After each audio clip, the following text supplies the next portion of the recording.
आपके बाल इतने झड़ रहे हैं, मैं क्या करूं? चलो ठीक है, इसी बंद करो यार, मुझे पार्ट यस मैम। मेरे लिए कुछ खाने का लेके आओ, मुझे बहुत भूख लगी है। प्रोडक्शन वाले कहाँ हैं? देखना कितने टाइप कॉस्ट्यूम सील रखी है।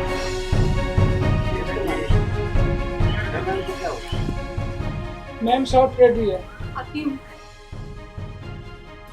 Camera artist roll action. Anand, तुमसे बहुत प्यार है, तुम्हारे बिना नहीं रह सकती मैं। मनोज नहीं, आनंद आनंद। ओके, दोबारा करते हैं। ओके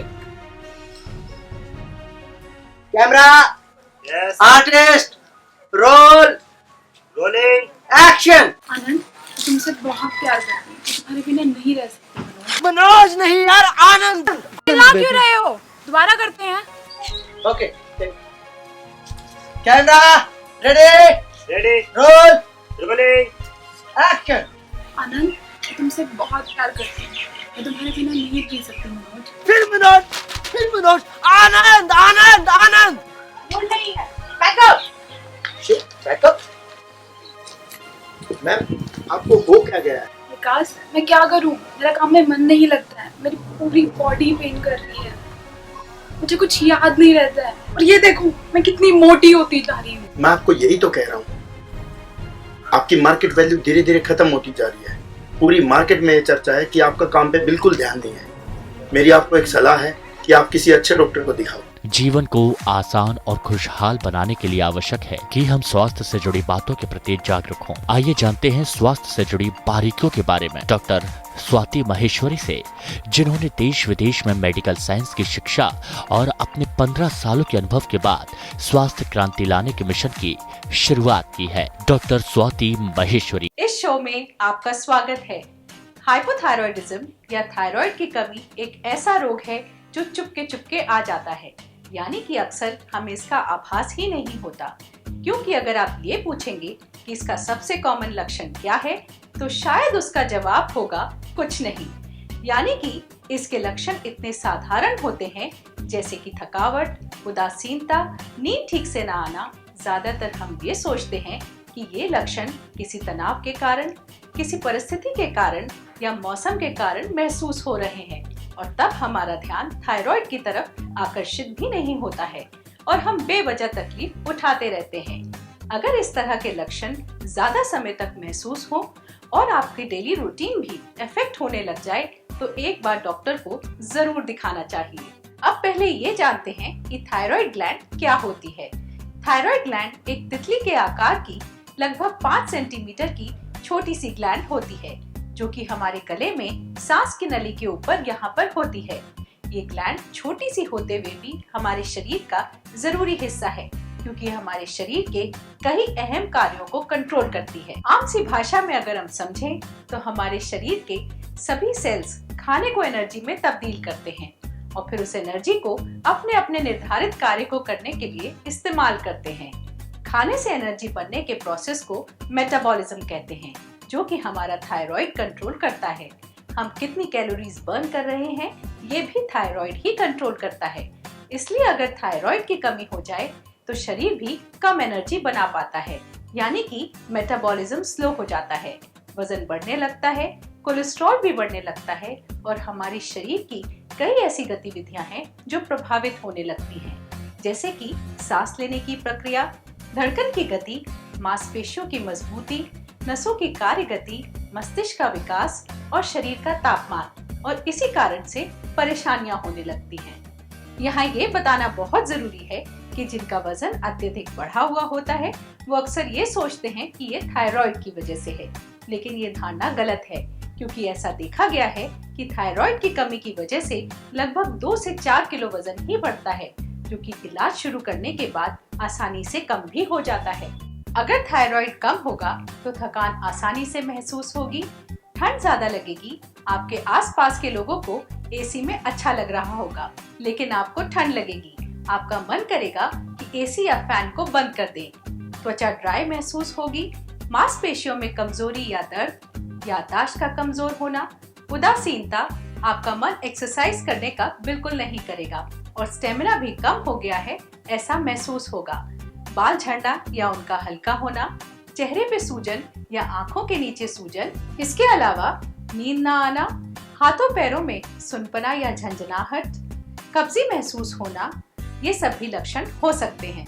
कभी कभी थायराइड की कमी का अंदेशा कुछ विशेष परिस्थितियों में होता है, जैसे कि ब्लड टेस्ट कराने पर कोलेस्ट्रॉल हाई आया हो या फिर ब्लड टेस्ट में एनीमिया हो, यानी कि आम भाषा में खून की कमी, या कुछ महिलाओं में जब कंसीव करने की प्रॉब्लम होती है, यानी कि बच्चे होने में दिक्कत हो रही हो, या बार बार मिसकैरेज हो रहा हो, या महीना वक्त से ना होता हो।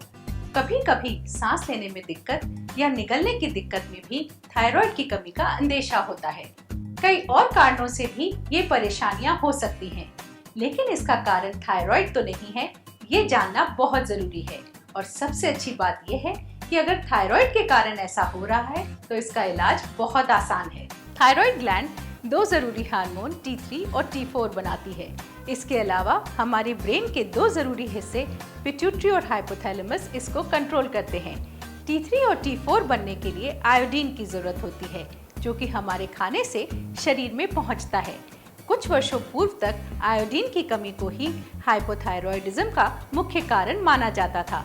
हाइपोथायरॉयडिज्म के अलावा आयोडीन की कमी के कारण थायराइड ग्लैंड के साइज का बड़ा होना, जो कि गर्दन में सूजन के रूप में दिखता है या जिसे हम मेडिकल टर्मिनोलॉजी में गॉइटर कहते हैं, वो भी हो जाता है। लेकिन गवर्नमेंट के अथक प्रयासों के बाद नमक को आयोडाइज करने से अब आयोडीन की कमी लगभग समाप्त सी हो गई है। वर्तमान में हाइपोथायरॉयडिज्म का मुख्य कारण है हाशिमोटो थायरॉयडाइटिस, जो कि एक ऑटोइम्यून डिजीज है। यानी कि अगर आम भाषा में हम समझें तो हमारा शरीर खुद ही थायराइड ग्लैंड को नुकसान पहुंचाने लगता है, जिससे कि हाइपोथायरॉयडिज्म हो जाता है। इसके अलावा स्ट्रेस या तनाव भी थायराइड ग्लैंड पर काफी प्रभाव डालता है। बच्चों में हाइपोथायरॉयडिज्म के लक्षण जन्म के वक्त अलग और जन्म के कुछ वर्षों के बाद हाइपोथायरॉयडिज्म अगर हो तो अलग होते हैं, जैसे कि नवजात शिशु में शरीर का पीलापन, चेहरे पर सूजन, विकास धीमी गति से होना, बच्चे को दूध पीने में दिक्कत हो या पीते पीते धसका लग जाए, या बच्चा सुस्त सा महसूस होता है। इसलिए नवजात शिशु का थायराइड टेस्ट होना बहुत जरूरी है। आपको ये बता दें कि दुनिया भर में जिन बच्चों को मेंटल रिटार्डेशन होता है, उसमें हाइपोथायरॉयडिज्म एकमात्र ऐसा कारण है जिसका इलाज करने से इससे बचा जा सकता है। यानी कि इसका इलाज बहुत आसान होता है और ये आसान सा इलाज करने से हम बच्चों को जीवन भर के लिए मेंटल रिटार्डेशन से और कई और ऐसी परेशानियों से सुरक्षित रख सकते हैं। इसलिए एक तो हर नवजात शिशु का थायराइड टेस्ट होना बहुत जरूरी है, और दूसरा प्रेगनेंसी के दौरान ही हर गर्भवती महिला का ये ध्यान रखा जाता है कि उसका थायराइड लेवल नॉर्मल हो। ऐसा देखा गया है कि प्रेगनेंसी के शुरू के 3 महीने बच्चा माँ के थायराइड हार्मोन पर ही निर्भर होता है, यानी कि उसके शरीर में हार्मोन नहीं बन रहा होता है। तो अगर माँ का थायराइड कम होगा तो बच्चे के ब्रेन का विकास ठीक नहीं होगा। इसलिए जरूरी है कि हर प्रेग्नेंट महिला का थायराइड लेवल नॉर्मल हो। आज हमारे बीच हैं देश विदेश के मशहूर एंडोक्राइनोलॉजिस्ट डॉक्टर राजेश खरगावत। आइए उनसे इसके बारे में और जानकारी लेते हैं। क्या हाइपोथायरॉयडिज्म को डायग्नोज करना आसान है? बहुत ही सिंपल टेस्ट है, ब्लड टेस्ट है T4 TSH, जिसके लिए खाली पेट होना भी बिल्कुल जरूरी नहीं है। हम सुबह भी ब्लड टेस्ट कर सकते हैं, शाम को भी कर सकते हैं, कभी भी ये ब्लड टेस्ट कर सकते हैं। इसमें 2 ml ब्लड लेके हम लैब भेजते हैं। जैसे ही T4 TSH की रिपोर्ट आती है, इनकी रिपोर्ट के आधार पे हम फिर निर्णय लेते हैं कि उनको हाइपोथायरॉयडिज्म है या नहीं है। इसमें सबसे बड़ी जो प्रॉब्लम है, कई बार जैसे TSH की नॉर्मल रेंज 5 तक है, वो TSH 5, 5.5 या 6 या 7 ऐसा आता है, तुरंत इलाज शुरू कर दिया जाता है। अगर आपका TSH 10 से कम है तो ऐसी स्थिति में थायराइड के इलाज की जरूरत नहीं है। इस स्थिति में अगर TSH 5 और 10 के बीच में है तो मरीज को यही कहते हैं कि आप 3 महीने बाद एक बार दोबारा टेस्ट करके देख लीजिए। जब तक TSH 10 से ऊपर नहीं जाता है, किसी तरह की इलाज की जरूरत नहीं है। इस स्थिति में 1-2 कंडीशन है जहां हम चाहते हैं कि हम तुरंत इलाज करें। वो स्थिति है कि अगर कोई गर्भवती महिला है या कोई भी महिला प्रेगनेंसी के लिए प्लान कर रही है या जिनको बार बार एबॉर्शन हो रहे हैं या जिनको प्रेगनेंसी होने में प्रॉब्लम हो रही है, ऐसी स्थिति में अगर TSH 5 से 10 के बीच भी है तो हम थायराइड का इलाज शुरू करते हैं।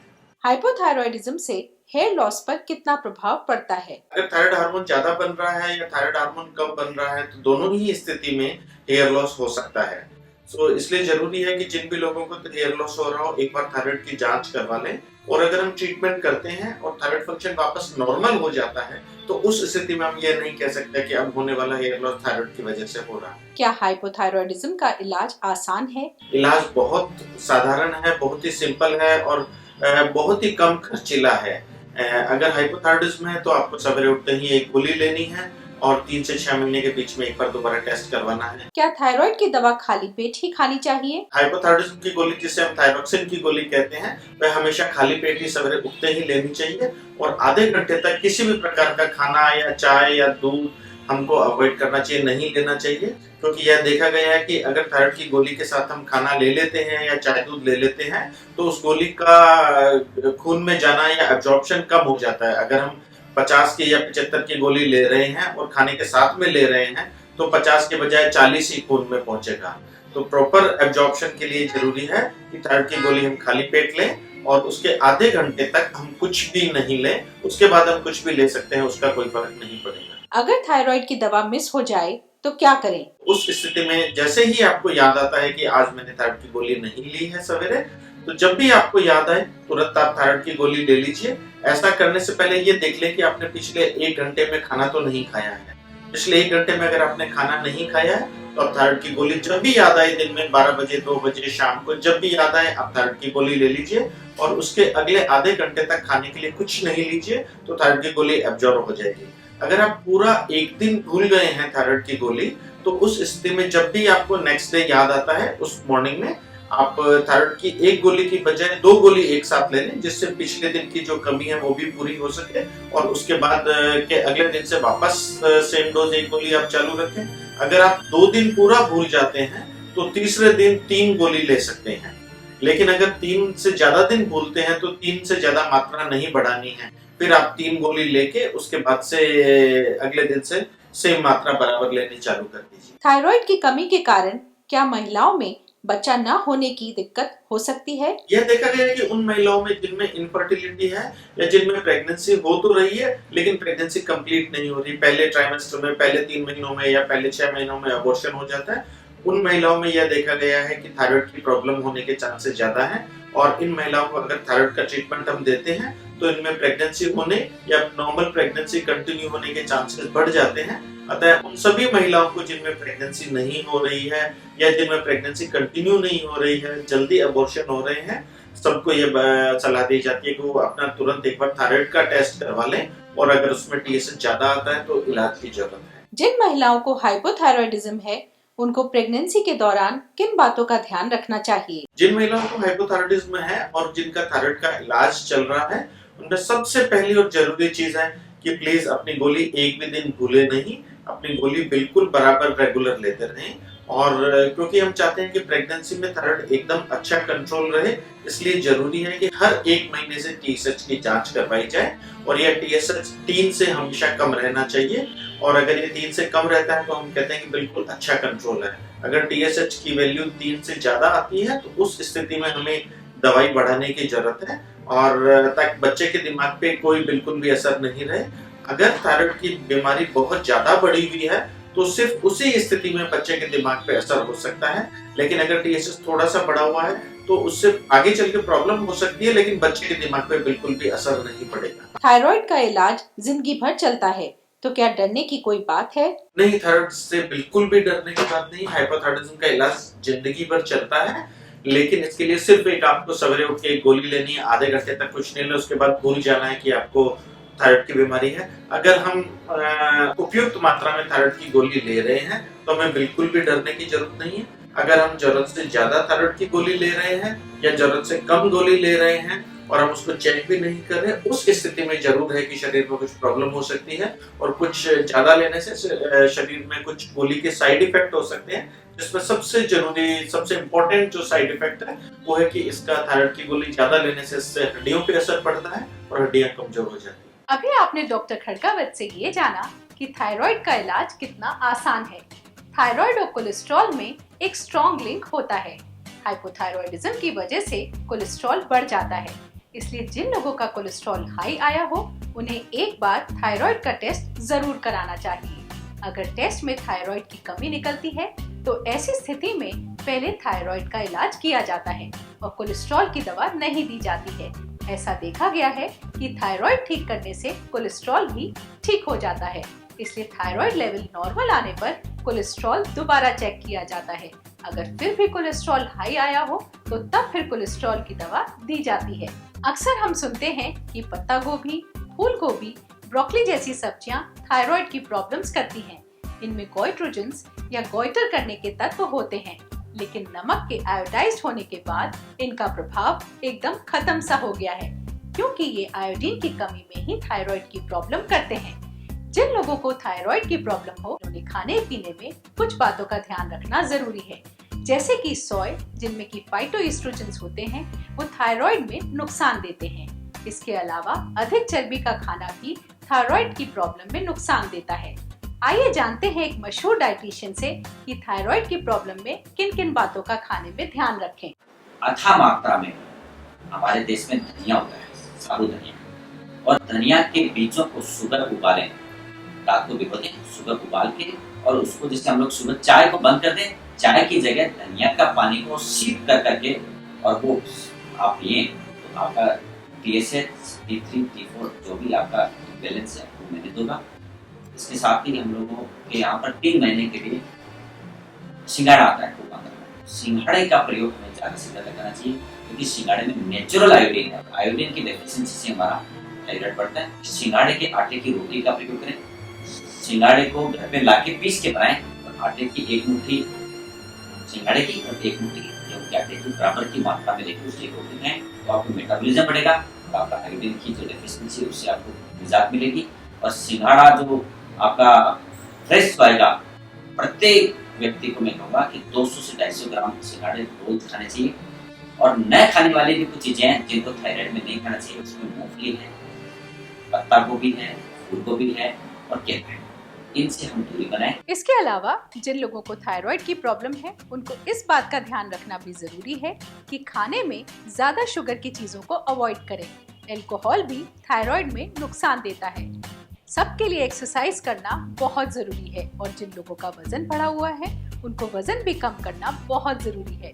अब चलने से पहले आपको मेडिसिन के इतिहास की कुछ रोचक बातें बताते हैं। सन 961 में तत्कालीन खलीफा के फिजिशियन अब्दुल कासिम ने पहली बार थायराइड की सर्जरी की। उसके बाद लियोनार्डो दा विंसी ने सन 1500 में थायराइड का पहली बार चित्र बनाया। 1543 में एंड्रियोस वेसेलियस ने पहली बार थायराइड ग्लैंड का मेडिकल विवरण दिया। सन 1909 में थियोडोर कोच्चर को थायराइड पर उनके द्वारा किए गए शोध के लिए नोबेल पुरस्कार से सम्मानित किया गया। ऐसा देखा गया है कि बढ़ती उम्र के साथ थायराइड की प्रॉब्लम्स बढ़ती हैं, इसलिए 60 साल की उम्र के बाद थायराइड का टेस्ट जरूर कराना चाहिए। याद रखिए, हाइपोथायरॉयडिज्म का इलाज आसान है और इसका इलाज करने से इसकी कमी के कारण हुए दुष्प्रभावों को पूरी तरह से ठीक किया जा सकता है। आपके स्वस्थ जीवन की कामना के साथ अब मैं डॉक्टर स्वाति महेश्वरी आपसे विदा लेती हूँ। नमस्कार। अगर आपको हमारा ये वीडियो पसंद आया हो तो इसे लाइक और शेयर जरूर करें। अगर इस वीडियो पर आपकी कोई राय है तो नीचे कमेंट भी कर सकते हैं। और हाँ, देश और दुनिया की तमाम खबरों से वाकिफ रहने के लिए अभी सब्सक्राइब करें न्यूज़ 24 का YouTube चैनल। न्यूज़ 24, निष्पक्ष खबरें।